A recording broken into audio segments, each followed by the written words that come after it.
मानसिक तयारी राष्ट्रीय लेवलच्या नीट परीक्षेची काउंटडाऊन विक्टरी 19 डेज. काही चुका मी टाळल्या तर मी यशस्वी होऊ शकतो. या विषयावरती आज आपण पुढचे एक 20-25 मिनिटं पाहणार आहे. बऱ्याच वेळा एखादी जी एक्झाम होते ती वयाच्या 21व्या किंवा 22व्या वर्षी आपल्याला राष्ट्रीय लेवलची परीक्षा होत असते, परंतु 16व्या वर्षी स्टार्ट होते आणि 18व्या वर्षी आपल्याला ही एक्झाम द्यावी लागते. त्यामुळं कमी वयामध्ये किंवा मतदानाचा अधिकार याच्या पूर्वीच आपल्यावरती खूप मोठी जबाबदारी येऊन पडलेली असते. परीक्षेचे 19 दिवस राहिले. भीती वाटत आहे. परीक्षा कशी राहील? माझा स्कोर कमी येतोय, 350 स्कोर यायला लागलाय. ज्यावेळेस माझे दोन प्रकारच्या टेस्ट होत्या, एक पार्ट टेस्ट आणि दुसरा जी टेस्ट होता त्याला आपण फुल सिलेबस टेस्ट किंवा मॉक टेस्ट म्हणतो. मॉक टेस्ट वेगळ्या, पार्ट टेस्ट किंवा चॅप्टर वाईज टेस्ट किंवा टॉपिक वाईज टेस्ट. या ज्या टेस्टमध्ये पाठीमागच्या टॉपिक वाईज टेस्टमध्ये मला जो स्कोर होत होता तो 500-550च्या आसपास असायचा. त्यामुळे माझ्यामध्ये जो कॉन्फिडन्स बिल्ड झालेला होता तो आज जसजशी परीक्षा जवळ यायला लागली आणि तशाच प्रकारचा संपूर्ण फुल सिलेबसचा ज्यावेळेस आपल्यासमोर पेपर येतो त्यावेळेस आपल्याला कमी मार्क्स पडताना दिसतात. असं किती जणांना होतंय तुमच्यामध्ये? माझा स्कोर हे पाठीमागच्या जो काही आपल्याकडे कॉन्फिडन्स होता की बाबा मी 550 ते 500च्या दरम्यान असा स्कोर असायचा, परंतु आत्ता मात्र माझा स्कोर कमी यायला लागला. असं किती जणांना वाटतंय? जवळजवळ मॅक्झिमम जणांची अशी स्थिती आहे.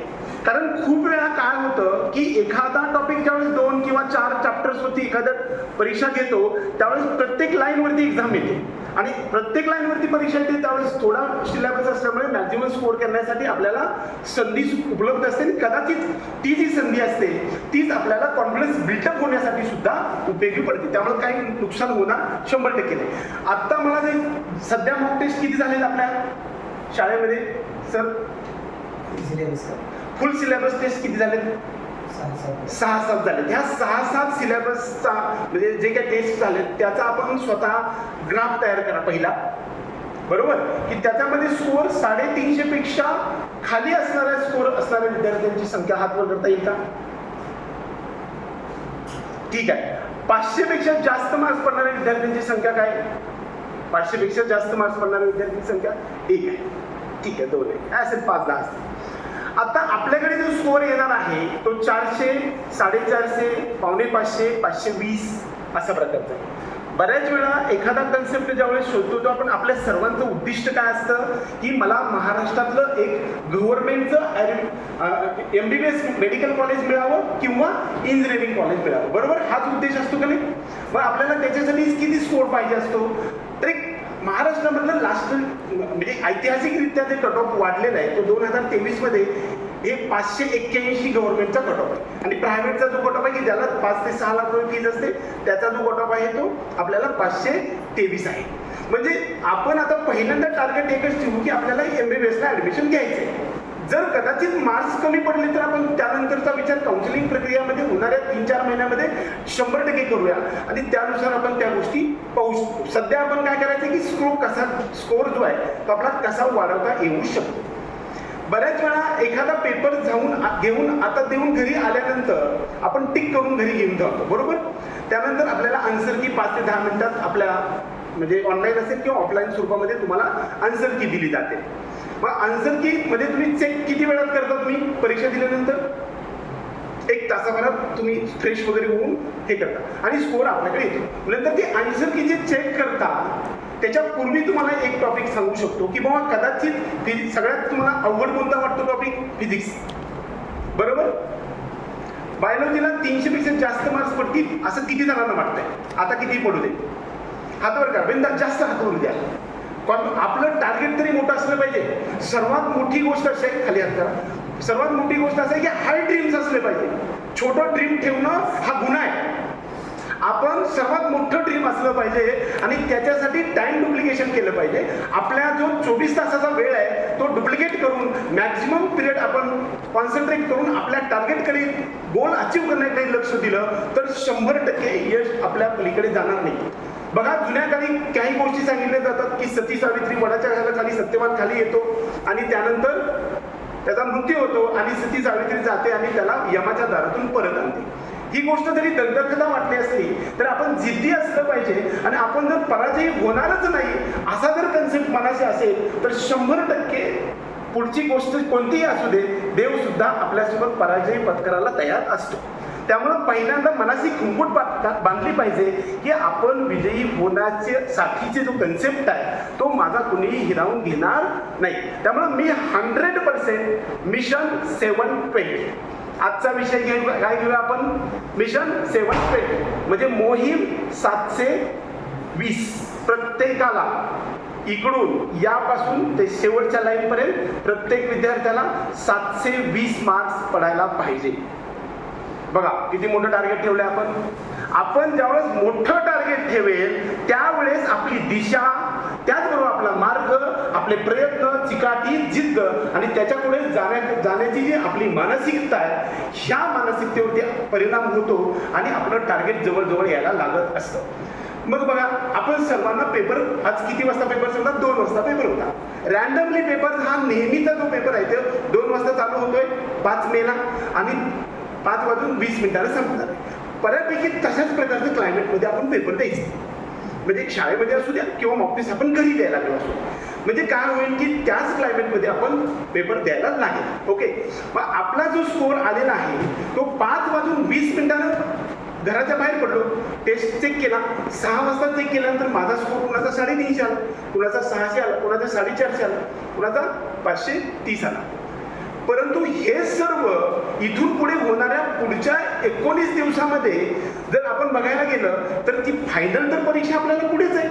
पण आज संध्याकाळी मी जर 12 वाजता 1 वाजता किंवा 12:30 वाजता 1-2 वाजता जर झोपत असेल आणि त्या दिवशी संध्याकाळी मी जर 720ची बेरीज करून जर झोपलो तर 100% 720च पडले. फक्त या मुलीला जे मार्क पडले ते 720 5:20 पडले आणि मला जे मार्क्स पडले ते संध्याकाळी झोपताना 2 वाजता 720 मार्क पडले. बरोबर. पण परीक्षेच्या म्हणजे मला असं म्हणायचंय की 200च्या 200 प्रश्नांची उत्तरं संध्याकाळपर्यंत परफेक्ट झाल्याशिवाय आपल्याला झोपण्यास परवानगी नाही. हा कन्सेप्ट सर्वात महत्वाचा डोक्यात ठेवायचा आहे. पहिल्यांदा रिपीटेडली एखाद्या प्रश्नाचं उत्तर चुकत असेल तर ते कोणत्या चॅप्टर मधलं ते शोध घ्यायचे. डायरेक्ट दिलेलं ताट आहे त्याच्यात वाढलंय म्हणून जेवायला गेलो तर काही उपयोग होणार नाही. आन्सर की मध्ये जाण्यापेक्षा एखाद्या प्रश्नाचं उत्तर माझं चुकलंय हे ज्यावेळेस आपल्या लक्षात येईल त्यावेळेस तुम्ही एनसीईआरटी मध्ये जावा आणि त्या चॅप्टर मध्ये एनसीईआरटी मध्ये तो क्वेश्चन कुठला आहे तो शोध घ्या आणि तो उत्तर आपण शोधण्याचा प्रयत्न केला आणि ते उत्तर आहे ते जर तुम्ही समजा कॉरलेट करायला गेला आणि आपले जे सोल्युशन असेल किंवा आन्सर की मध्ये जर सेम निघालं तर आपण असं समजायचं की तो प्रश्न परफेक्ट होणार आहे. बघा एखादी गोष्ट बऱ्याच वेळा आपण वर्गात उशिरा येतो, टीचर्स आपल्याला माफ करून टाकतात, आपल्याला 10 वेळा माफ केलेलं लक्षात नाही राहत. पण एका दिवशी जर आपल्याला मोठ्यांदा छडी मारली आणि आपल्या छडीला जर असं एकदम जखम झाली किंवा हात लाल झाला तर तो दिवस आपल्याकडे 100% लक्षात राहतो. याचा अर्थ काय की आपल्याला रिअलाइज झालं पाहिजे. म्हणजे एखाद्या प्रश्नाचं उत्तर हे फक्त आन्सर की मधून पाहिलं तर ते परफेक्ट होतंय असं मला तरी वाटत. त्यामुळं सोल्युशन ही तुम्ही शोधा. एनसीईआरटीच्या प्रत्येक टॉपिक मध्ये जा, तिकडे जाऊन शोधून परत आन्सर की बघा. असं करत गेला तर त्या दिवशीच्या 200 प्रश्नांची 100% तयारी होणार आहे.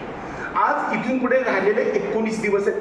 दर 1 दिवसाला बोर्ड परीक्षा होती का 2 दिवसाला 1 दिवसाला म्हणजे आज 10 पेपर आपले होणार आहे. 10 पेपर मध्ये पाहायला गेलं तर 2000 प्रश्नांची आपली तयारी होणार. आणि मी आज तुम्हाला सांगतो आणखीही वेळ निघून गेलेली नाही. ह्या 2000 प्रश्नांची उत्तरं परफेक्ट परीक्षेला जाताच्या क्षणाला जर तुम्हाला येत असतील तर 100% यातले सगळे गव्हर्नमेंट एमपीपीएसला जाणार हे तुम्हाला मी आज लिहून देतो. हे कधी होणार आहे आपल्याकडे जिंकण्याची आसक्ती असली पाहिजे, ॲफिनिटी एवढी असली पाहिजे की समोरच्या माणसाला पराजयी होण्याशिवाय दुसरा पर्यायच राहिला ना पाहिजे. मग ती परीक्षा असू दे किंवा ईश्वर असू दे. जगाच्या आपल्या समोरचा शत्रू किती मोठा आहे यापेक्षा आपल्याकडे जिंकण्याची जी आसक्ती आहे ती इतकी मोठी असली पाहिजे की आपण 100% विजयी होणारच या दाव्यावरती ज्यावेळेस हट्टी असो त्यावेळेस आपला हट्ट जगामध्ये कुणीही तोडू शकणार नाही. याच्यासाठी काय पाहिजे बघा, एखादी गोष्ट ज्यावेळेस जिंकायचं आहे, एखादं टार्गेट अचीव करायचं आहे, त्याच्यामधलं जे अंतर आहे ते कापायचं असेल तर आपल्याला सर्वात महत्त्वाचा टॉपिक कोणता असेल तर तो दिशा आहे. गतीला दिशेची जोड मिळाली तर टार्गेट आपल्याला कमी वेळामध्ये अचीव होणार आहे. बघा, मी इथून सांगितलेलं एखादी गोष्ट दिशा आहे, या दिशेकडे चाललोय आणि तिकडे टार्गेट असेल, ती जर दिशा थोडीशी चुकली तर आपल्याला संपूर्ण पृथ्वीला फेरा मारून तिकडे जावं लागेल. म्हणजे अंतर कितीही आपला स्पीड असेल तरी पण आपली योग्य दिशा नसेल तर आपण त्याच्यामध्ये सक्सेस होणार नाही. पहिला मुद्दा महत्वाचा काय की मी रिअलाइज झालो पाहिजे. मला मिळालेले मार्क्स आजच्या गुणांकनुसार जरी 350-400 असले तरी मी आज संध्याकाळी झोपताना 720 एवढे मार्क्स घेऊनच झोपेल, त्याशिवाय मला झोपण्यास परवानगी नाही. बऱ्याच वेळा डर के आगे जीत है. सर्वात महत्वाचं काय, डर के आगे जीत आहे. आता सगळ्यांना भीती वाटली पाहिजे परीक्षेची. मी करून टाकेल, काय नाही रे, सोपं असतं असं नाही. थोडी भीती वाटली पाहिजे, मला शक्य होईल का, रिव्हिजन होईना, वेळ भरपूर चालला, अगदी जवळ येत आलंय, एवढी मोठी NCERT आहे, ते NCERT मध्ये रिव्हिजन होत नाही, वेळ मिळत नाही आणि मार्क्समध्ये स्कोर येत नाही. ह्या भीतीपोटी आपली जी प्रयत्नाची पराकाष्ठा राहील, जी जिद्द चिकाटी राहील आणि आपला मॅक्झिमम वेळ त्याच्यामध्ये स्पेंड करायला पाहिजे. सध्याच्या मितीला फक्त आणि फक्त आणि फक्त आणि 1000 वेळा फक्त मी एवढा स्वार्थी असेल की मी फक्त या जगाच्या पाठीवर माझ्या स्वतःचाच विचार करेन. भले मला किती जणही म्हटले तू गद्दार आहेस तरी चालेल, परंतु मी फक्त या 19 दिवसामध्ये माझ्या आयुष्याच्या मार्गातली मेन महत्वाची लाईफला टर्न मिळणारी एक परीक्षा आहे आणि त्या परीक्षेसाठीच्या प्रयत्नासाठी जे मी प्रयत्न करत आहे त्याच्यासाठीच वेळ देईन. एकूण सर्वांना, पंतप्रधान असतील किंवा अगदी लोअर लेवलच्या व्यक्ती असेल, सर्वांना एका दिवसामध्ये 24 तासच मिळतात. कुणाला तरी 2 वर्षाची प्रिपरेशन करून 720 मार्क जर पडतच असतील तर मला का पडणार नाही. पहिल्यांदा तुम्हाला मी सांगितलं की आपलं ड्रीम हे खूप हाय असलं पाहिजे. हाय ड्रीम्स असलं तरच आपण त्या दृष्टिकोनातून प्रयत्न करणार आहे. जर तुमची इच्छाशक्तीच नसेल तर तुमचा प्रयत्न प्रामाणिक असणार नाही आणि प्रामाणिक प्रयत्न नसेल तर तुमचं जे मार्गक्रमण आहे ते योग्य दिशेनं होणार नाही आणि 100% विजयाची खात्री राहणार नाही. आता महत्वाच्या मुद्द्यावर येऊया की मॉक टेस्ट कुणी द्याव्या आणि पार्ट टेस्ट कुणी द्याव्या. आज अशी एक वातावरण निर्मिती झाले की वेळ खूपच कमी राहिलाय आणि अशा वेळामध्ये एवढा मोठा भारा घेऊन आता आपल्याला 19 दिवसामध्ये पार करायचं. मग याच्यामध्ये मॉक टेस्ट ज्या विद्यार्थ्यांचा स्कोर 400 पेक्षा जास्त आहे अशाच विद्यार्थ्यांना मॉक टेस्टचा उपयोग होणार आहे. नाहीतर बाकीच्यांना पार्ट टेस्ट द्यावं. पार्ट टेस्ट म्हणजे आपण त्याला टॉपिक वाईज टेस्ट. खरं तर टॉपिक वाईज टेस्ट जे होते किंवा छोट्या छोट्या टेस्ट ज्यावेळेस झाल्या ना, ग्रँड टेस्ट झाले, GT, UT, आपण मिनिट टेस्ट वगैरे म्हणतो, या टेस्ट ज्यावेळेस झाल्या त्यावेळेस माझा स्कोर खूप चांगला येत होता. परंतु ग्रँड टेस्टमध्ये किंवा या मोठ्या टेस्टमध्ये आपल्याला स्कोर थोडासा कमी होताना जो दिसतोय. त्याच्यामध्ये काय आहे की वेटेज आहे. 97 चॅप्टर्समध्ये काही चॅप्टरला 4चं वेटेज आहे, काही 2 प्रश्नाचं वेटेज आहे, काहीला 1 प्रश्नाचं वेटेज आहे. बऱ्याच वेळा फिजिक्समधले 45 हे प्रश्न येतात, त्यातल्या खूप सारे काही काही पेपरमध्ये जवळपास 35, 37, 38 पर्यंत प्रॉब्लेम्स येतात. थिअरी 5, 7, 10 प्रश्नाला येतात. मग आपण बऱ्याच वेळा प्रॉब्लेम्सकडे दुर्लक्ष करतो. काही विद्यार्थी मी पाहिलेले आहेत की 350च्या जवळ जाणारे बायोलॉजीला असणारे मार्क्स असणारे विद्यार्थी सुद्धा फिजिक्सचा 100चा आकडा पार न करताना दिसतात. का तर बऱ्याच वेळा ही जो मंदिराचा कळस बनलेला असतो ना, तो मंदिराचा कळस आपण फिजिक्सने बनवायचा आहे. आपला जो बेस आहे किंवा एखादी गोष्ट पाया ज्याला म्हणतो, एखाद्या बिल्डिंगचा पाया जर आपल्याला बनवायचा असेल तर तो बायोलॉजीने बनवायचा आहे. बऱ्याच वेळा मी डे टू डे मध्ये ज्यावेळेस लोकांना सांगतो ना त्यावेळेस सगळेजण असं म्हणतात की बायोलॉजी मला एकदम इझी जातं, मला खूप सारा स्कोर होतो आणि असं म्हणून ते त्याच्याकडे थोडंसं दुर्लक्ष करताना पाहतो आणि फिजिक्स आणि केमिस्ट्रीमध्ये कॉन्सन्ट्रेशन करायला जातो आणि फिजिक्स केमिस्ट्रीमध्ये स्कोर जास्त ग्रो होत नाही आणि दुर्लक्ष केल्यामुळे बायोलॉजीमध्ये बी स्कोर कमी होतो आणि ॲक्च्युअल जे आपलं अचिव्हमेंट आहे त्याच्यापासून आपण दूर राहतो. सर्वात महत्त्वाचा मुद्दा या निमित्तानं मला सांगायचा आहे तो म्हणजे आपल्या बेस जो आहे तो बायोलॉजीचा बनला पाहिजे. प्रत्येकाला 350 मार्क्स पडलेच पाहिजे. बेसिकली बायोलॉजीमध्ये तुम्हाला कितीही ट्विस्ट करायला गेलं, कितीही फसवण्याचा प्रयत्न केला तर त्यांना करण्यासाठी संधी उपलब्ध होत नाही. त्यामुळे बायोलॉजीमध्ये 100, 300 ते 350 मध्ये स्कोर 100% व्हायला पाहिजे. त्याच्या दृष्टिकोनातून तुम्ही प्रयत्न करा. इथून पुढे राहिलेल्या 19 दिवसामध्ये जो पिरियड आपल्याला मिळणार आहे तो 24 तासातला, झोपण्यामध्ये 6 ते 8 तास. झोप तर आपली झालीच पाहिजे, बरोबर. झोप जर कमी झाली तर शारीरिक आणि मानसिक सुद्धा आरोग्य आपलं बिघडणार आहे. त्यामुळे आपल्याला झोप तर 100% झाली पाहिजे. जर झोपच नाही झाली तर आपण दिवसभर जे काम करणार आहे त्याच्याकडे कॉन्सन्ट्रेशन होणार नाही, आपली मानसिक किंवा फिजिकल ऍक्टिव्हिटी व्यवस्थित चालणार नाही आणि त्यामुळे काय होईल की आपला अभ्यास केला तर कमी पडले. पालत्या घड्यावरती पाणी, म्हणजे 6 ते 8 तास झोप झाली पाहिजे. राहिले 16 तास. या 16 तासातले संपूर्ण 2च तासात संपूर्ण आपला प्रातःविधी, 2 वेळाचं जेवण, चहा, नाश्ता, हे सगळ्या गोष्टी 2 तासात उरकून आपल्याला 14 15 तास आपल्याला concentration on only study, focus on only study, फक्त स्टडी. रट्टा मारावा लागेल, रट्टावं लागेल, पाठांतर करावं लागेल, कसबी करावं लागेल, मॅच जिंकावीच लागेल. 11th आवरला बॉलिंग करा, बॅटिंग करा, फिल्डिंग करा, चांगली बॅटिंग करा. सगळं होऊन सुद्धा काहीच होईना झालं तर जीवाच्या आकंतानं क्रीडांगणावरची माती अंपायरच्या डोळ्यात टाका, पण मॅच आपल्याला 100% जिंकायची आहे आणि फक्त मला 100% जिंकायचे आहे. मला इथं येणाऱ्या प्रत्येक विद्यार्थ्यांना 720 ची आसक्ती तुमच्यामध्ये जागी झाली पाहिजे. मला त्या दिवशी झोपताना 720 मार्क्स पडले पाहिजे.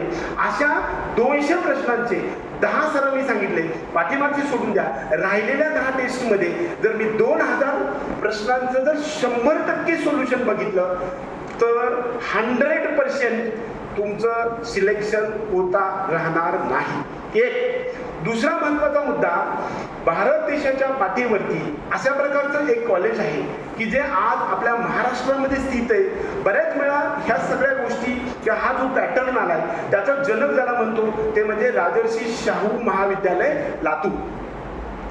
सर्वांना माहितीच असेल की ज्या ठिकाणी 100%ला 11वी सायन्सचं ऍडमिशन बंद होतं, 99%ला बंद होतं.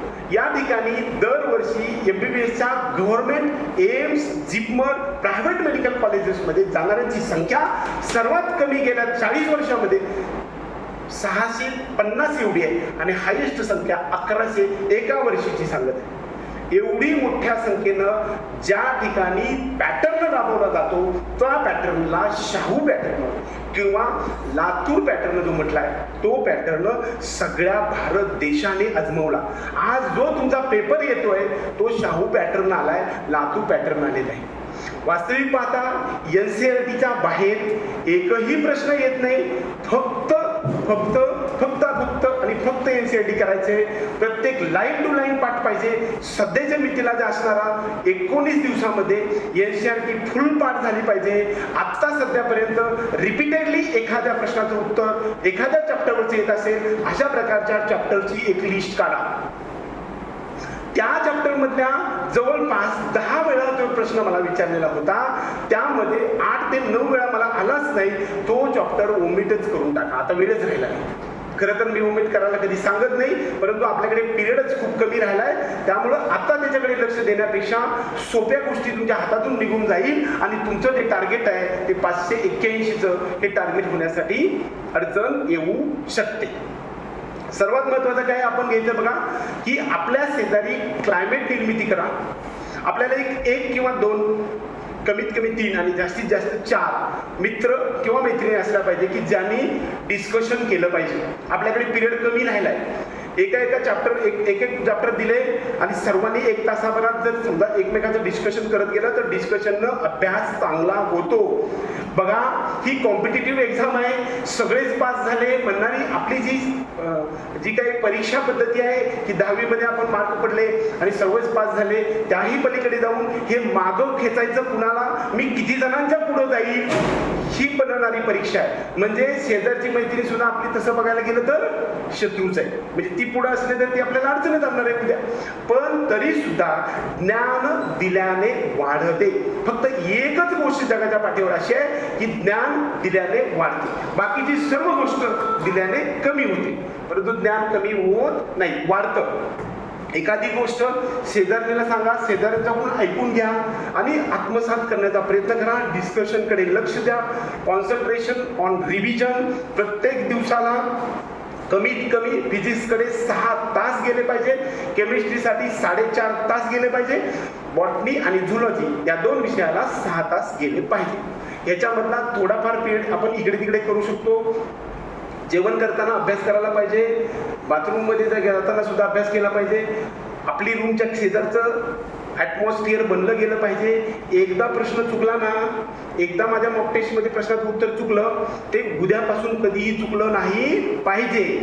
आपल्याला रोडवरून जाताना एखादा दगड आपल्या पायाला लागतो, त्याला आपण ठेच म्हणतो, आणि ह्या ठेच लागणाऱ्या दगडाने सुद्धा आपल्याला शिकवलेलं आहे की पुढे बघून चाल. पण समजा आपण जर पुढे न बघण्याची जर समजा चूक केली तर निश्चितपणे पुढचा येणारा जो दगड आहे तो आपलं नख उलटून मोठी जखम करू शकतो.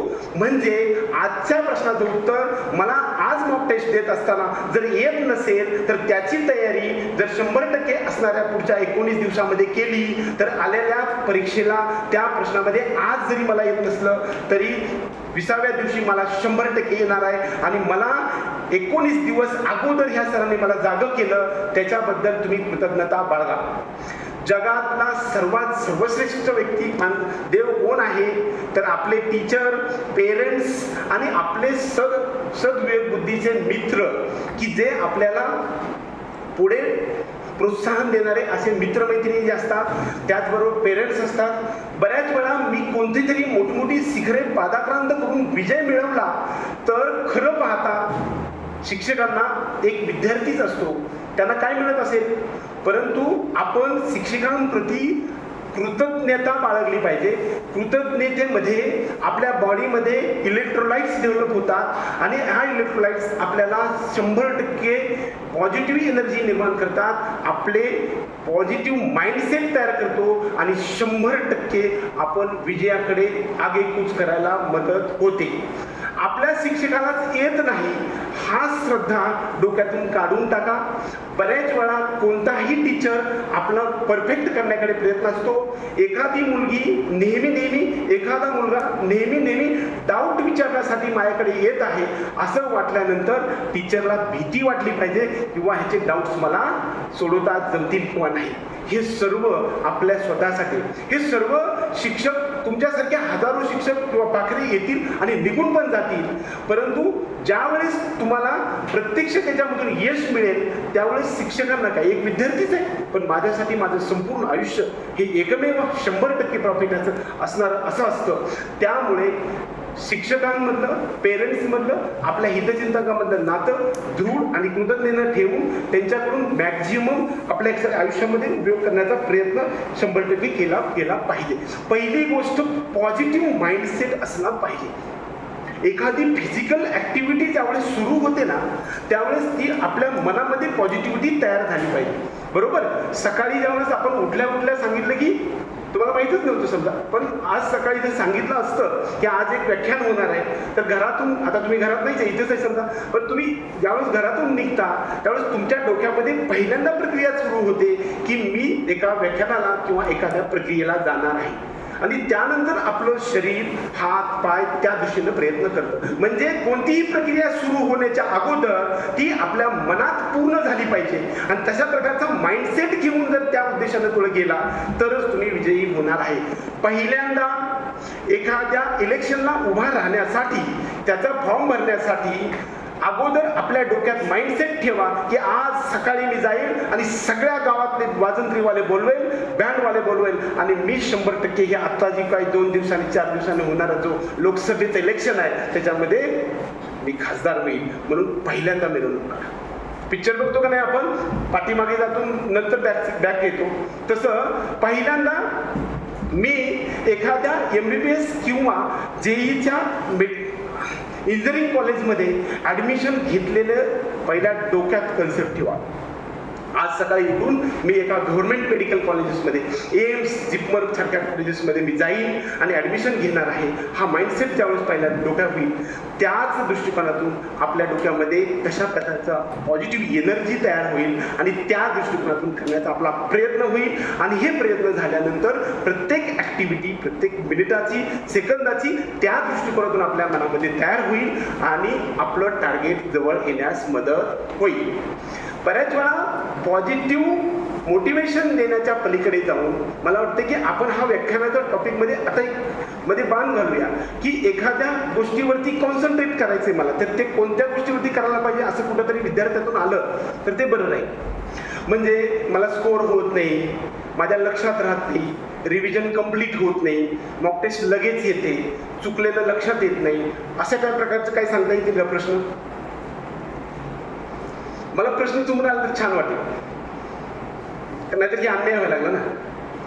अन्याय करायचा नसतं, सगळ्यांना ऐकायचं. आपल्याकडून काय डिमांड आहे का, आपल्याला काय वाटत असेल किंवा आता परीक्षा आपल्याकडे 20 दिवसात येऊन ठेपलेली आहे, मला भीती वाटायला लागली, मला ही शक्य होणार नाही किंवा शक्य होईल, त्याच्यासाठी काय करायला पाहिजे? आपली मानसिक कंडिशन झाली, माझी झोप लागत नाही, मला भूक लागेल नाही किंवा मला स्कोअर पण वाढायला लागला, अशा प्रकारचे काही प्रश्न आहेत का तुमच्यासमोर बाळांनो? आत्ता सध्याच्या मितीला तुमच्याकडे जे असणारे हे 50 विद्यार्थी आहेत, या सर्वच्या सर्व 50 विद्यार्थ्यांना MBBS आणि इंजिनिअरिंगच्या गव्हर्नमेंट कॉलेजमध्ये ॲडमिशन सगळ्यांना व्हावं असं किती जणांना वाटतंय? पहिलं वाटलं तर पाहिजे ना. हात वर करा सगळेच, राहिलेले बी हात वर करा. तर सगळ्यांना वाटलं गेलं पाहिजे की मी सर्वोच्च पॉईंट पर्यंत जाईल. हे बघा, जगातला कोणताही कागदाचा तुकडा आपल्या आयुष्यात बदल फारसा घडवत नाही. प्रत्येक टप्प्यावरती, प्रत्येक पायरीवरती आपल्याला अपॉर्च्युनिटी किंवा संधी मिळत असते. त्यामुळे ही एक संधी आहे, परंतु ही जी संधी आहे ना, ही खूप मोठी संधी आहे असं आपण समजायला काही हरकत नाही. ही संधी गेल्यावर आपण पुढचा विचार करू, पण सध्याच्या मितीला मात्र हीच एक संधी आहे असं म्हणायला काही हरकत नाही. दिवसातून कमीत कमी 2 वेळा आपलं टार्गेट डोक्यामध्ये कॉन्सन्ट्रेट करा.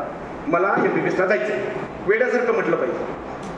दिवसभरात वेडं म्हटलं पाहिजे. शेजारच्या मैत्रिणीनं, शेजारच्या मित्रानं 2 दिवसात तुम्हाला वेडं म्हणलं पाहिजे. आणि वेडं बनलं तरच तुमचं इच्छित साध्य सिद्ध होणार आहे. जगातले सगळे इतिहास किंवा टॉपच्या गोष्टी फक्त आणि फक्त वेड्या माणसांनीच केलेल्या आहेत. ज्यांचं आयुष्य स्टार्ट झालं आणि स्टार्ट झाल्यानंतर सगळ्यांनी त्याला वेड्यात काढले, हसले, किदळले, त्याच्याबरोबर टवाळके केले. कॉमन मॅननं काहीही केलेलं नाही. जर मी असामान्य असेल आणि ह्या असामान्य माणसाचे माझ्याकडे कौशल्य असेल तरच मी जगाच्या पाठीवर इतिहास घडवू शकतो. कदाचित मी या पृथ्वीवर येऊन मी माझं आयुष्य उज्ज्वल करण्यासाठी जो प्रयत्न करणार आहे तो सुद्धा पर्यायाने देशकार्यच आहे. बऱ्याच वेळा मी माझं करिअर डेव्हलप करण्यासाठी जर या देशामध्ये येऊन प्रयत्न करत असेल तर फक्त मी स्वार्थी आहे आणि माझा फायदा व्हावा असं म्हणून नव्हे, तर पर्यायानं आपण या देशाचा विकासच करत असतो. त्यामुळे 100% तुम्हाला कितीही कोणी स्वार्थी म्हणू द्या, सध्याच्या पुढच्या 19 दिवसामध्ये 100% तुम्हाला स्वार्थी बनायचं आहे. बऱ्याच वेळा अवॉइड, आता मी काही गोष्टी सांगेन की मिशन 720 आपण लक्षात घेतलं. दुसरा टॉपिक आहे ते म्हणजे avoid silly mistakes. Silly mistakes होतात. बऱ्याच वेळा एखादा प्रश्न वाचल्यानंतर आपण खूप आनंदित बनतो, त्याचं उत्तर पहिलं ज्यावेळेस पर्याय वाचतो, अल्टरनेटिव्ह पहिलं वाचलं की आपल्याला वाटते बरोबर आहे, बबलिंग करून रिकामं होतो. आपण काय झालं बघा, तुळून गेलो आनंदानं, आपल्याला वाटलं की हे उत्तर बरोबर आहे, परत दुसरा पर्याय वाचतो, परत तिसरा वाचतो, परत चौथा वाचतो आणि आपल्या लक्षात येतं की मोस्ट करेक्ट जे आहे ना ते तिसरं आन्सर आहे आणि परत आपल्याला काहीच करता येत नाही. त्यामुळं प्रत्येक प्रश्न पूर्ण वाचा आणि त्याचा जो 100% जो ज्यावेळेस येणार आहे इलिमिनेशन पण करायचं. परत बऱ्याच वेळा कन्फ्युजन येतं, डाऊट्स येतात, 4 पैकी पर्याय आपल्याला कोणता हा समानच वाटतो. खरं पाहता हा नीट मधला जो पेपर आहे, ह्या 200 प्रश्नांचं जर तुम्हाला थिअरीमध्ये वर्गीकरण केलं आणि हे त्यातले कोणतेही पर्याय तुम्ही डिस्क्रिप्शनमध्ये लिहिले तर तुम्हाला सगळ्यांना 100पैकी 100 मार्क पडणार आहे. कारण हे सगळे पर्याय बरोबरच आहेत, फक्त मोस्ट करेक्ट कोणता आहे हे तुम्हाला शोधण्यासाठी ही परीक्षा आहे. डिस्क्रिप्शनमध्ये जर आपण ह्या पर्यायातला जो दुसरा तिसरा पर्याय जरी डिस्क्रिप्शनमध्ये लिहिला तरी त्याला आपण राईटच करून 4 पैकी 3.5 मार्क पडतातच. त्यामुळे आपल्याला बरोबर शोधायचं नाही, मोस्ट बरोबर म्हणजे अगदी ॲक्युरेट असणारं उत्तर 100% घेतलं गेलं पाहिजे. दुसरा महत्त्वाचा मुद्दा, आपण बऱ्याच वेळा थिअरी त्याचबरोबर म्हणजे ह्याच्यातलं जो गोष्टी आहे ती प्रॉब्लेम्समध्ये बऱ्याच वेळा क्वेश्चन मार्क येतो की खूप साऱ्या बायोलॉजीच्या विद्यार्थ्यांना फिजिक्समध्ये खूप स्कोर कमी येतो, परंतु मॅक्झिमम 30 ते 35 एवढे सुद्धा कधी वेळा 39 पर्यंत प्रॉब्लेम्स सुद्धा आलेले आहेत. त्यामुळे जास्तीत जास्त फॉर्म्युलांची बँक बनवा, प्रॉब्लेम्सची बँक बनवा. आजपर्यंत दिलेल्या प्रश्नांचं एक एरर बुक बनवा, मिस्टेक बुक म्हणून आपण त्याला एरर बुक बनलं पाहिजे. एकूण 4 प्रकारचे पेन आपल्याकडे घ्या. पहिला पेन जो आहे तो रेड कलरचा, दुसरा ग्रीन कलरचा, एक ब्लॅक आणि तिसरा जो कोणता आहे ब्लू. ज्याचं प्रश्नाचं उत्तर मला आलंय त्यानं ब्लूने राईट करा. ज्या प्रश्नाचं उत्तर डाऊटफुल आहे, बरोबर आलंय परंतु मी तुक्का मारलाय म्हणून आलंय, त्याला ब्लॅक कलरनं असं गोल करा. जरासं थोडंसं डाऊटफुल वाटतंय त्याला तुम्ही ग्रीननं गोल करा. आणि ज्याचा प्रश्नाचा मला कसलाच अंदाज लागला नाही त्याला रेड न करा. ही रेडचे एक वेगळी बुक बनवा, त्याला एरर बुक म्हणू. हे एरर बुक वाचलं की आपले 2000 प्रश्नांची तयारी झाली पाहिजे. गेल्या 2 वर्षामध्ये 720 दिवसामध्ये आठवड्याला एक असं म्हणलं तर 100 ते 120 पेपर झालेले आहेत. या सर्व पेपरमध्ये जर आपण पाहायला गेलं तर 20,000पासून ते 25,000पर्यंत आपल्यापर्यंत प्रश्न येतात आणि ह्या सर्व प्रश्नांची उत्तरं 100% परीक्षेत जरी आपल्याला नाही आली तर घरी आल्यानंतर जर ती आत्मसात केली तर तुमचं सिलेक्शन कोणी सुद्धा होऊ शकणार नाही. सगळ्यात महत्त्वाचा टॉपिक ह्या अनुषंगाने पुढे येतो तो म्हणजे संपूर्ण वेळ सध्याचा जो आहे तो स्वतःवरती स्पेंड करा. कुठल्याही जगातली, आता इलेक्शन चालू आहे, राजकारण चालू आहे, मॅचेस चालू आहेत, पिक्चर कोणते आहेत, हिरो हिरोईन आहेत, काहीही उपयोग नाही.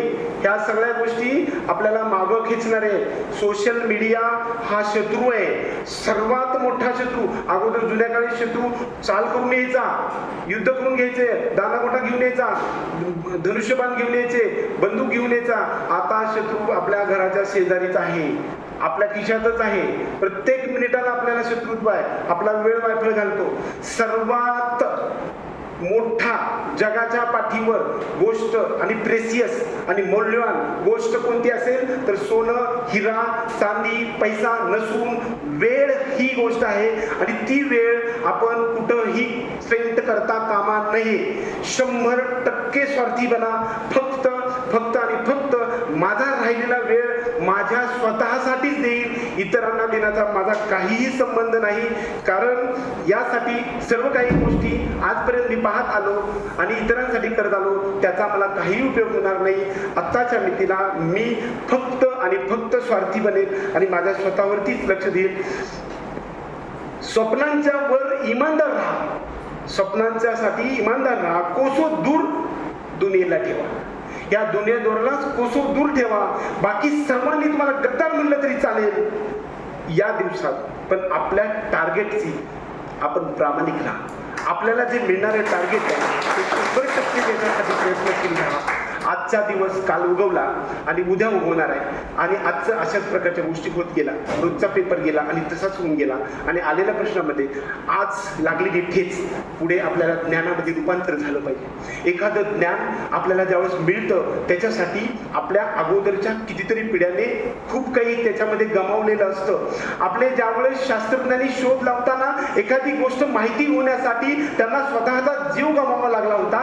एखादा छोटासा प्राणी सापासारखा चावल्यानंतर माणूस मरतो हे ज्ञान आपल्याला प्रस्थापित उत्पन्न होण्यासाठी आपल्या पाठीमागे अगोदर असणाऱ्या हजारो माणसांनी स्वतःचे प्राण गमवावे लागलेले आहेत. एवढी ज्ञान महत्वाची गोष्ट आपल्याला कुठेतरी एखाद्या चार भिंतीमध्ये सांगितली जात असते आणि आयुष्याचा मार्ग सुकर बनवण्याचा प्रयत्न होतो. म्हणजे 100% ही ज्ञानाची जी गोष्ट आहे ती फार इम्पॉर्टंट आहे. त्याच्या आपल्या आयुष्यासाठी उपयोगाला आली पाहिजे. आज तुम्ही महत्वाच्या टप्प्यावरती आहे. 18व्या वर्षामध्ये तुम्हाला सुजाण बनवलेलं आहे. म्हणजे तुम्हाला चांगलं काय वाईट काय हे कळवणारी आज बुद्धी येणार आहे. तुम्हाला मतदानाचा अधिकार येणार आहे आणि याच टप्प्यावरती राष्ट्रीय लेवलची परीक्षा तुमच्या समोर येत आहे आणि याच्यासाठी सामोरं जाण्यासाठी तुम्ही सज्ज राहायला पाहिजे असं माझं म्हणणं आहे. आणि आपल्या सर्वांना मॅक्झिमम भीती तुम्हाला वाटली पाहिजे की मी पूर्ण करेल का नाही. आता कधी ह्या माणसाचं भाषण संपेल आणि राहिलेलं मी कंप्लीट करेल. माझा आजचा जो टेस्ट पेपर आहे आज संध्याकाळी तरी मला 720 पर्यंत पडले पाहिजे. आपण स्वतःकडे जर नाही कॉन्सन्ट्रेट केलं तर दुसरा कोणी काही करून येणार. जगाच्या पाठीवर कुणीही येईल कुणीही जाईल पण आपल्या आयुष्यभरामध्ये काहीही फरक पडणार नाही. जो काही फरक काढायचा आहे तो मलाच करावा लागेल. जगातला कुठली तरी गोष्ट येईल आणि चमत्कार होईल ह्या गोष्टी 100% चुकीच्या आहेत. माझ्या जीवनाचा मीच आणि फक्त मीच शिल्पकार आहे आणि त्याच्यासाठी आपल्या मनामध्ये पॉझिटिव्ह माइंडसेट ठेवा. बरोबर. आपल्याकडे या सर्व प्रश्नपत्रिकांचा जो आता संच बनवलेला आहे. आज 2 वर्षभरामध्ये माझी उंची 5 फूट 5.5 फूट असेल तर प्रत्येक टप्प्यावरती कोरा पेपर पेन आपल्या हातात असला पाहिजे. वाचताना लिहिलं पाहिजे. वाचताना प्रत्येक टॉपिक लिहिला गेला पाहिजे. लिहिताना आपण 3 वेळा करतो. एक तर वाचतो, लिहितो आणि परत लक्षात ठेवतो आणि परत वाचतो. 3-4 वेळा होतं म्हणजे ते परफेक्ट व्हायला लागतं. आपण त्याच्यासाठी एक साधंसं उदाहरण सांगतो. एखादी घरापासून एखाद्या मार्केटपर्यंत रोज आपण जातो. रोज जातो. बरोबर. रोज जातो आणि त्याच मार्केटच्या मार्गावरती एका दुकानाचं नाव असतं. हे दुकान आपण रोज पाहतो परंतु त्याच्यावरची पाटी कधीच वाचत नाही. ज्यावेळेस ती पाटी आपण सांगतो अमुक अमुक ही नाव माझ्या दुकानाचं आहे त्यावेळेस अरे तुझं दुकान कुठं आहे. रोज तिथं असून ते वाटत नाही. याचा अर्थ असा आहे की आपण खूप वेळा एखादी NCERT घेतो असं करत जातो. आपलं पान उठून गेलेलं असतं आपल्या लक्षात राहत नाही. प्रत्येक अभ्यासाच्या परीक्षा घेतल्या गेल्या पाहिजेत आणि ही परीक्षा घेताना रात्री वाचलेलं मी सकाळी उठल्या आत्मसात करण्याला पाहिजे. रात्री काय वाचलं होतं ते आज सकाळी इकडं बघून म्हणायला पाहिजे. एखादा टॉपिक नुसता वाचत गेला आणि परीक्षेमध्ये आपल्याला पहिल्यांदा माहिती होतं की मला तो वाचला तर समजला नाही. हे एकाकीपणाची भावना आपण रोज एकदा बनवली पाहिजे. हे वाचलेलं चॅप्टर आहे ते इकडे बघून म्हणण्याचा प्रयत्न केला पाहिजे. रात्री वाचलेलं सकाळी रात्री काय काय वाचलं ते असं डोळ्यासमोर आणलं पाहिजे. असं वेळ व्हायचं ना आपल्याला. वेळासारखं असं करत गेलं पाहिजे. एरर बुक बनवा. 1 पेज स्ट्रॅटेजी असली पाहिजे. 97 चॅप्टर्सची एका पानामध्ये सर्व NCERT स्मॉलमध्ये घेतलं पाहिजे. अशा प्रकारचे 97 पानं आली की संपूर्ण असं पाहत गेलं की मला मूवली संपूर्ण NCERT इन माय हँड. असं आता वेळ राहिला नाही तो पण तरी सुद्धा एका चॅप्टरला 1 पेज कदाचित 1, 2, 3 पेज होऊ शकतात परंतु 1 पेज स्ट्रॅटेजी बनवायचे. क्वेश्चन बँक बनवायचे. प्रॉब्लेमचे बँक बनवायचे. फॉर्म्युलांची बँक बनवायचे. एरर बुक बनवायचं आहे. ॲनालिसिस बुक बनवायचं आहे. ॲनालाइज केलेल्या सर्वांचे प्रॉब्लेम्सचे वेगळे सोल्युशन्स काढायचे. डाऊट्स वेगळे काढायचे. शिक्षकांना डाऊट एवढे विचारायचे की आपल्याला बघितलं की शिक्षक घाबरला पाहिजे. बरोबर. या सर्व गोष्टी खूप मोठा भारा बांधून मी तुम्हाला 19 दिवसामध्ये सांगणार आहे. सांगितलं आहे याच्यातल्या सगळ्याच गोष्टी शक्य नाहीत परंतु जेवढ्या शक्य आहेत तेवढा आत्मसात करण्याचा आपण प्रयत्न केला तर निश्चित तुम्हाला यश मिळेल. आणि तुम्हाला स्वतःला इन्स्पिरेशन घ्या. कुणीतरी एखादा सक्सेसफुल व्यक्ती असतो की जो JEE मध्ये ॲडमिशन घेतलेला असतो किंवा MBBSचा एम्समध्ये किंवा जिपमरमध्ये ॲडमिशन घेतलेला एखाद्या मुलाला किंवा सक्सेसफुल एखाद्या व्यक्तीला समोर ठेवा आणि त्याच्यापासून इन्स्पिरेशन घ्या. त्याच्या लाईफमध्ये आणि माझ्या लाईफमध्ये काय फरक आहे का ते पहा. खरं पाहता हे सर्व आज तुमच्या कळण्याच्या पलीकडे. तर बऱ्याच वेळा आपण परीक्षेच्या अगोदर एक सामान्य परीक्षा म्हणून द्यायला लागतो आणि प्रत्यक्ष ज्यावेळेस रिझल्ट येतो आणि कुणाचं तरी सिलेक्शन होतं आणि सिलेक्शन झाल्याचं जे लाईफ आहे ते आपल्यापेक्षा वेगळं राहतं, त्यावेळेस आपण ॲनलाइज होतो आणि सांगतो की त्यावेळेस जर मी 2 तास जास्त दिलं असतं तर कदाचित ही वेळ मला आज आली नसती. त्यामुळं आज आणखी वेळ गेलेली नाही, उठून जागा होण्याची आहे, पेटून उठण्याची वेळ आहे. शत्रू आणि येणार आहे, 19 दिवसावर आहे, रात्र आहे, दिवस आहे, क्षण आहे, पल आहे. प्रत्येक पल माझ्यासमोर आहे, प्रत्येक क्षण माझ्याकडे आहे, एनसीआरटी माझ्याकडे आहे, एव्हरीथिंग एवढं माझ्याकडे घर आहे, माझ्याकडे शिक्षक आहेत, माझे पेरेंट्स आहेत, माझे सगळे हितचिंतक आहेत. 100% 100 आणि 100 आणि 24 तासातला जवळपास 98% वेळ मी माझ्या स्वार्थासाठी देईल आणि परीक्षेमध्ये असणाऱ्या प्रत्येक प्रश्नाचं उत्तर फक्त आणि फक्त बरोबरच घेईल. आणि अशा प्रकारचा पॉझिटिव्ह माइंडसेट घेऊन जर प्रत्येक प्रश्नाच्या उत्तराला फेस करायला गेला तर 100% तुमचं उत्तर चुकीचं होणार नाही. फिलॉसॉफी सुद्धा सांगते की एखाद्या गोष्टीमध्ये जर डीपमध्ये अभ्यास करायला गेला तर फिलॉसॉफिकली त्याच्यापेक्षा पुढचं सुचतं. म्हणून आपल्याला पीएचडी नावाची डिग्री दिली की एखाद्या विषयामध्ये आपण थोडंसं जास्त डीपमध्ये अभ्यास करायला गेलो तर आपल्याला जे सुचत असतं, एवढ्या डीप खोलामध्ये गेल्यानंतर आपल्याला जे सुचत असतं तो उद्याचा शोध असतो, असं आपल्याला फिलॉसॉफिकली म्हटलं जातं. तेवढ्या प्रकारची कॅपॅसिटी आपल्या स्वतःमध्ये निर्माण करण्याची वेळ आजच आलेली आहे. उद्या परवा कधीच नाही, आजचा क्षण महत्त्वाचा आहे. आज संध्याकाळी रात्रभर मला झोप नाही लागली असं मला उद्या सकाळपर्यंत कमीत कमी सरांना 25 जणांनी सांगितलं गेलं पाहिजे. कारण परीक्षेच्या नंतर येणारा रिझल्ट येणार आहे, असेच परीक्षा येऊन जाणार आहेत, पण माझ्या आयुष्यभरामधला जो बदल आहे तो फक्त हीच परीक्षा करणार आहे. आणि मी त्यावेळेस पश्चाताप पुढे करणाऱ्यापेक्षा पाठीमागे गेल्या ज्या इन्स्पायर्ड माणसांचं सिलेक्शन झालेल्या विद्यार्थ्यांच्या आयुष्यभरामधला लाईफमध्ये आणि माझ्यामध्ये जो बदल आहे तो मला बदल पाहायचा आहे. ह्या ध्येयानं प्रेरित होत गेला तर पॉझिटिव्ह ॲटिट्यूड तुमच्या मनामध्ये राहील आणि 100% फॅक्टर्स अफेक्टिंग जे आहेत आपल्यावरती इम्पॅक्ट करणारे सर्व गोष्टीकडे कॉन्सन्ट्रेट करा आणि जास्तीत जास्त अभ्यासाकडे लक्ष द्या. 1 मिनिट सुद्धा दुसरा वेळ देऊ नका. 16 तास अभ्यास झाला पाहिजे. 6 तास झोप, 2 तासात सर्व इतर. 16 तासाचा 100% अभ्यास करा. आपल्या प्रत्येक येणाऱ्या 10 टेस्टमध्ये 720 मार्क पडण्यासाठीचा संकल्प घ्या. 100% 550 मार्क्स पडतील.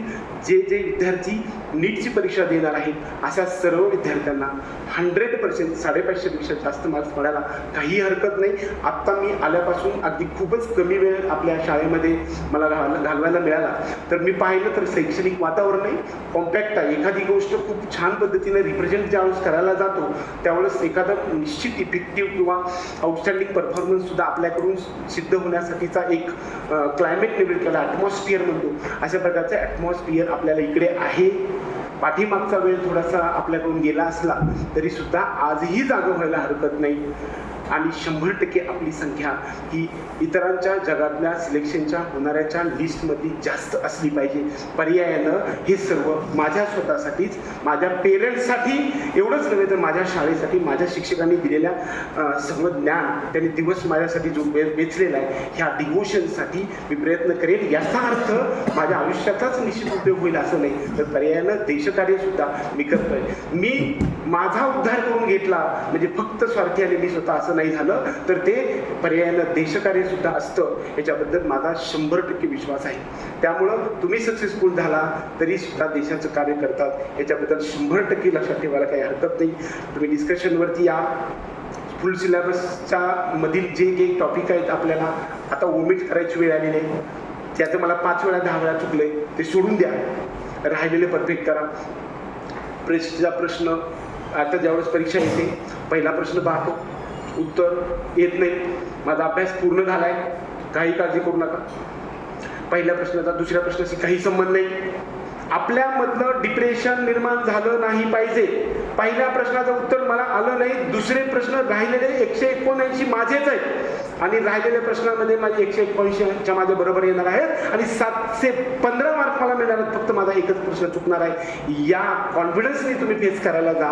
100% दुसरा नंबरला येणारा प्रश्न तुमच्यासमोर मान टाकेल आणि पराजयी होईल आणि तुमचा प्रश्नाचं उत्तर 100% बरोबर येईल.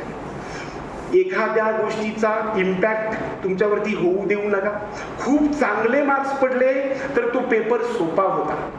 जास्त मार्क्स पडले म्हणून हुरळून पण जाऊ नका. आणि कमी मार्क्स पडले म्हणून डगमगू नका, कारण डगमगलं तर तुमचा डिप्रेशन येईल आणि खूपच आनंद हर्षोल्लास झाला तर मात्र तुमची जी चाल आहे ते बिघडेल आणि त्यामुळे आपल्याला इच्छित एकंदरीत परिणाम आहे तो मिळणार नाही. मार्टिन लुथरनं आपल्याला असं सांगितलेलं आहे की जे झोपलेले आहेत त्यांनी रांगायला लागा, रांगलेल्याने खुडत खुडत जायला लागा, चालणाऱ्यांनी पळायला लागा, धावायला लागा, धावणाऱ्यांनी गाडीने चाला, विमानाने जावा, हळूहळू अंतर कापत जा. आपलं जे टार्गेट आहे ते अचीव करण्याकडे मार्गक्रमण करा. वेळ कमी उडेल त्या वेळामध्ये 100% टार्गेट अचीव होण्यासाठी मदत होईल. हळूहळू मार्गक्रमण करत जावा आपल्या परीनं, जेवढं शक्य आहे ते सुद्धा. कासव सुद्धा ससा कासवाच्या युद्धामध्ये हळूहळू मार्गक्रमण करत जाणारा अखंड गतीतून आपल्याला सार्थकता 100% मिळत असते. सर्वात महत्त्वाचा या परीक्षेच्या स्पर्धा परीक्षेसाठी महत्त्वाचा इम्पॉर्टंट जर टॉपिक कोणता असेल तर बऱ्याच वेळा 10वीमध्ये 95-98% मार्क्स मिळालेल्या विद्यार्थ्यांना 100चा आकडा सुद्धा नीटमध्ये किंवा जेईमध्ये पार होताना दिसत नाही. याचा अर्थ कसा आहे की परीक्षा पद्धती जी आपल्याकडे जी डिस्क्रिप्टिव्ह स्वरूपाची आहे त्यामध्ये काहीतरी त्रुटी आहे आणि प्रत्यक्षात ज्यावेळेस मोस्ट अक्युरसीच्या बरोबर आपण जाता त्यावेळेस आपल्याला आपल्यातलं वर्गीकरण होतं आणि 95.5वाला विद्यार्थी एक 650 मार्क घेतो आणि दुसरा 95वाला 100च्या आत घेतो.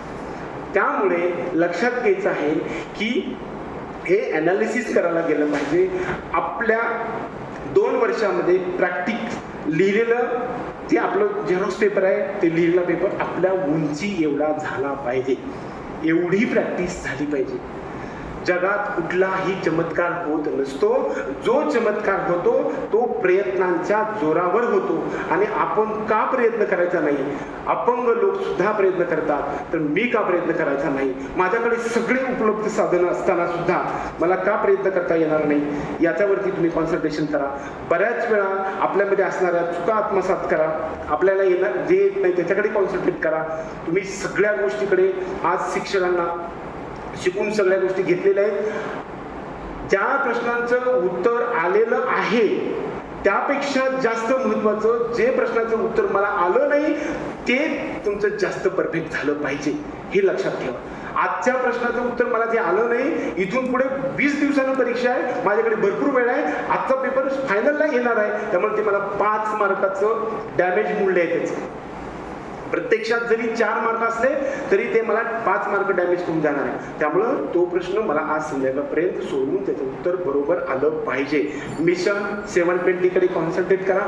100% आपला वेळ त्याच्याकडे द्यायला लागा. एरर प्रूफ शक्य झाली तर बनवायला लागा. सांगितलेले 4 कलर पेनचे पेन आणा, ते बनवण्याचा प्रयत्न करा. आपल्या सगळ्या मिस्टेक्सची एक बँक बनवा, आपल्या सगळ्या एररची एक बँक बनवा. आपला प्रत्येक लिहित असताना एक कोरा पेपर घ्या, त्याच्यावरती जास्तीत जास्त लिहा.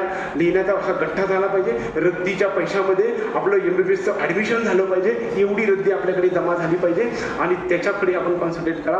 वेळ घालवू नका, दौडू नका. खूप वेळ कमी राहिला आहे. रात्रवैराच्या शत्रू कधीही कोणत्याही क्षणी आपल्यावर अटॅक करू शकतो आणि तो शत्रू एकदा अटॅक केला तर आपला पराजय 100% होणार आहे. पराजय माझा होणारच नाही.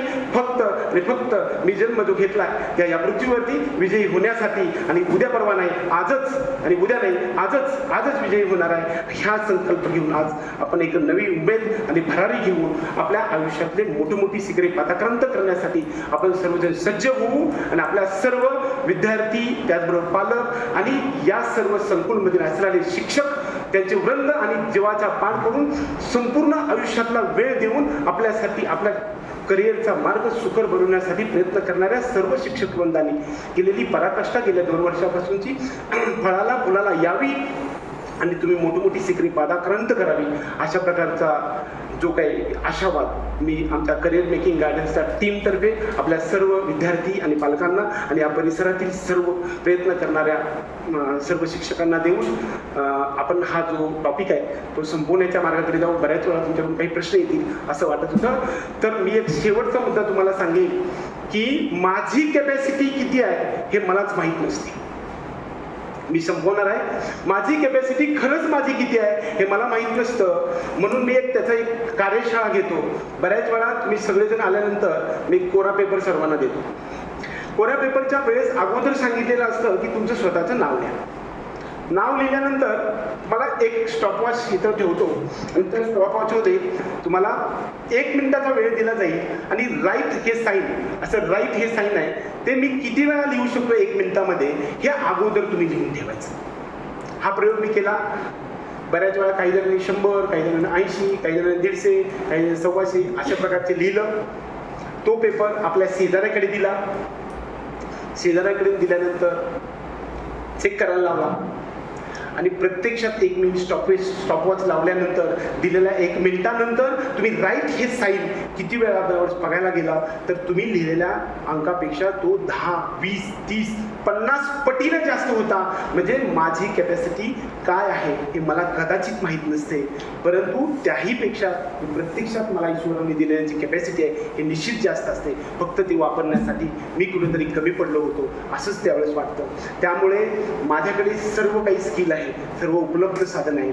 मी यशस्वी होईल, मी 100% होईल. माझ्या आजच्या व्याख्यानानंतर माझ्या मनामध्ये अशा प्रकारचं म्हणणं आहे की तुमच्यातले कमीत कमी 10 गव्हर्नमेंट MBBSला आणि JEEच्या IITसाठी 10 ते 15 विद्यार्थी जावे अशीच शुभकामना देऊन आजचा हा व्याख्यानाचा अंत करूया. जय हिंद, जय महाराष्ट्र.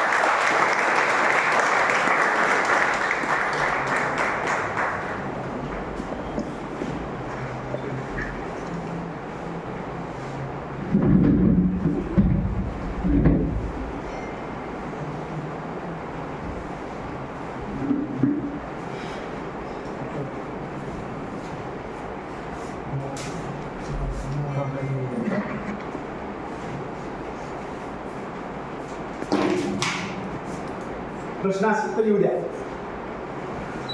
एखादा जर प्रश्न यायला पाहिजे मला. एक प्रश्न एक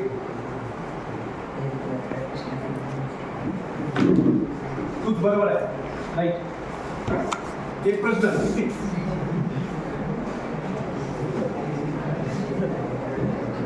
इकडं बऱ्याच वेळा मुलींनी जास्त सगळीकडेच मिळवलं. आता पण येऊ द्या.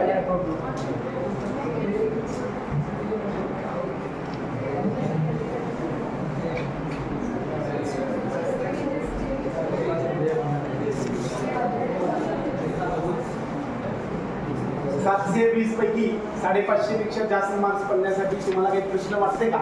काही कशामुळे येणार नाही किंवा मी वाटतं?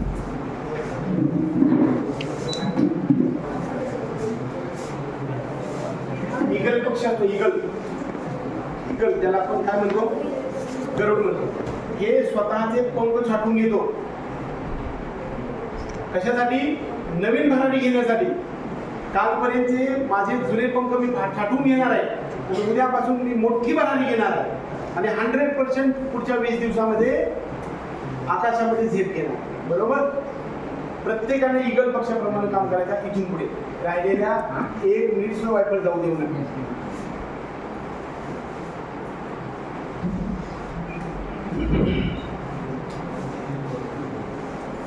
आज इथे करिअर मेकिंग गायडन्स